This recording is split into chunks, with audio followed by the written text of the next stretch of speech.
Captain Vijayakanth அவர்கள் இறந்து போனார். அவர் இறந்து போன உடனே தமிழ்நாட்டிலிருந்து எல்லா மக்களும் உங்க தலைநகரை நோக்கி படையெடுத்து அவர் ஒரு முறையாவது பார்த்து விட முடியாதான் எல்லாரும் வந்தாங்க தானே.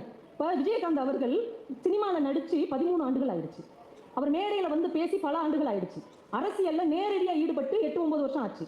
அவர் யாருக்கிட்டையும் இப்ப அவர் பேசவே இல்லை, யாரையும் பார்க்கவே இல்லை. ஆனால் அந்த மனிதன் இறந்த உடனே எங்கெங்கேயோ இருக்கிற மக்கள் எல்லாம் ஓடி வருகிறார்கள். இனிமே அவரால் இவங்களுக்கு எந்த ஆதாயமும் நடக்க போவதே இல்லை. ஆனாலும் அவ்வளவு பேர் வந்து ஒண்ணு கூடுகிறார்கள், குழுமுகிறார்கள், கண்ணீர் விடுகிறார்கள். என்னையா செஞ்சார் அவரு? சாப்பாடு போட்டாங்க சார். அவர் வந்தவங்களுக்கெல்லாம் பசி அறிந்து சாப்பாடு போட்டாரு. பசிக்கும் என்கின்ற உணர்வை அறிந்திருந்தார். அதனால அவருக்கு முன்னாடி இன்னும் ஒரு சொட்டு கண்ணீர் விடுகிறோம். நீங்க எல்லாருக்கும் பொருள் கொடுக்குறவங்க என்ன சொல்லுவோம்? அவர் பொருள் உதவி செஞ்சாங்க, இவர் 10 பிள்ளைகளை படிக்க வச்சாருங்க, அந்த வீடு இல்லாதவங்களுக்கு இவர் வீடு கட்டி கொடுத்தாருங்க அப்படி சொல்லுவோம். ஆனா சாப்பாடு போட்டவங்களை நம்ம தமிழ் இலக்கியம் என்ன சொல்லும் தெரியுமா? உண்டி கொடுத்தோர் உயிர் கொடுத்தோரே என்று சொல்வதுதான் இந்த மண்ணின் அறம். நீங்க என்ன வேணா பொருள் கொடுங்க, கோடிக்கணக்கில் கூட உதவி செய்யுங்க. ஆனா பசிச்ச நேரத்தில் 1 ரூபாய் சாப்பாடு போடுறீங்க இல்லையா, அதுதான் இந்த மண்ணின் அறமாக அன்றைக்கிலிருந்து இன்றைக்கு வரைக்கும் கொண்டாடப்படுகிறது.